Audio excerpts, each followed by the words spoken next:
કેમ કે તમે જે વૃક્ષ એના મૂળને છોડી દેશે ને તો એનું આજ નહીં તો કાલ જેટલો સમય હોય ને એની કરતાં ઓછા સમયમાં કદાચ એ વૃક્ષ પડી શકે. અને જે વૃક્ષ મૂળ છોડતું નથી ને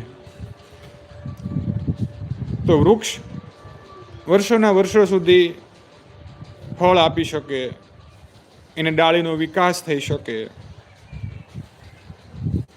તો આપણે આપણું મૂળ ન છોડીએ ને તો આપણી પેઢી વટવૃક્ષની જેમ લીલીવાડી બની શકે. આ પાછું પાક્કું છે. અને અંતે તો આપણે આપણા રૂટ, આપણું મૂળ